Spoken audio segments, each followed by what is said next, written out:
Hello anime lovers, welcome to the Aniplot Recaps channel. Today, we will watch an exciting anime episode 1 of Chainsaw Man. So, let's begin with this story in episode 1, titled Dog and Chainsaw. We see the main character, Denji, who was having a strange dream in which he was in a deserted alley. He finds a door to escape from there, but just then, Denji wakes up, and he hurries to his job. On the way, we learn that Denji is in a lot of debt. To repay it, he has sold kidneys for approximately 1.2 million. One eye for 300,000, and even one testicle for nearly 100,000. And right now, he still has to pay about 38,040,000. That's why he also works as a devil hunter, because he earns quite a good amount of money in exchange for hunting devils. He also has a pet whose name is Pachita, and it is a chainsaw devil. When Pachita barks, Denji understands that there's a devil nearby. This was a tomato devil. Denji uses Pachita like a chainsaw, and he defeats the tomato devil. After that, we are shown Denji's backstory. When he was around 10 years old, all this debt was actually on Denji's father, which he had taken from an old man in the Yakuza gang. Because he wasn't capable of repaying the debt, he took his own life. This placed all the debt on Denji's shoulders the day his father was buried. On that same day, the old man told Denji that he had until tomorrow to come up with 700,000. Or they would tear him to pieces. Shortly afterward, a chainsaw devil came to Denji. Initially, Denji was scared, but he realized that the devil was already wounded, meaning they both were on the brink of death. Denji then decided that they should help each other. He had heard that drinking human blood could heal devils, so Denji extended his hand forward. He offers a contract to save Pachita's life with his own blood.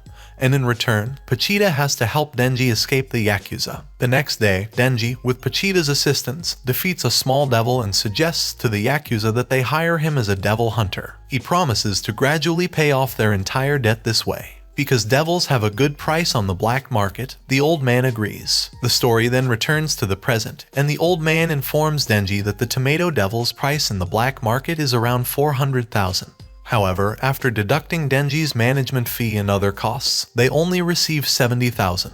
After subtracting the water bill and other expenses, Denji is left with only 1,800, which he needs to make last for the entire month. Denji tells Pachita that they'll have to make do with just a slice of bread for dinner once again. After years of living in poverty, this wasn't a big deal for Denji. Just then, a member of the Yakuza approaches Denji and makes fun of him, saying that if he can light a cigarette, he'll give him 100 as a reward. Denji happily puts the cigarette in his mouth, and the Yakuza member hands him a 100 coin before leaving. Both Denji and Pachita live in a small shed in the jungle, where we see them eating just a slice of bread. Denji has no social life and only has Pachita as his companion.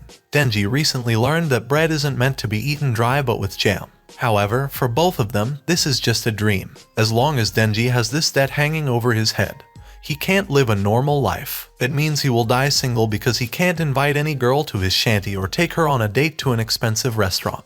Before his death, Denji had just one dream: to have a girlfriend. Pachita listens to all of Denji's desires. Due to hunger, Denji couldn't sleep well, and he wanted to dream of having jam on bread with Pachita, flirting with a girl, playing video games, and falling asleep with her. These are the kinds of dreams every teenager has. Suddenly, Denji starts coughing, and blood comes out of his mouth. Denji's mother had a heart condition that led to her death. It seems that the same illness that took Denji's mother might also affect him, implying that he may not have much time left. Just then, the old man comes banging on Denji's door, saying that they need to kill another devil today. The old man takes Denji away from the city to a large warehouse. Denji follows the old man, and suddenly a man thrusts a sword into both Denji and Pachita. In reality, it was a trick by the old man. The old man wanted his gang, the Yakuza, to become more powerful, so he had made a contract with a devil to gain its powers, and the devil wanted to eliminate devil hunters. However, the Yakuza had foolishly made a contract with a zombie devil. The zombie devil had the power to turn humans into zombies, and these zombies would then become the devil's servants. So, now all the Yakuza members were under the control of the zombie devil. Since they hated the devil hunters, the zombie devil ordered all his zombies to dismember Denji and throw him in the trash. Denji tried to escape, but the zombies repeatedly attacked him. As he was dying, Denji thought that he didn't even want to become rich, he just wanted to live a normal life.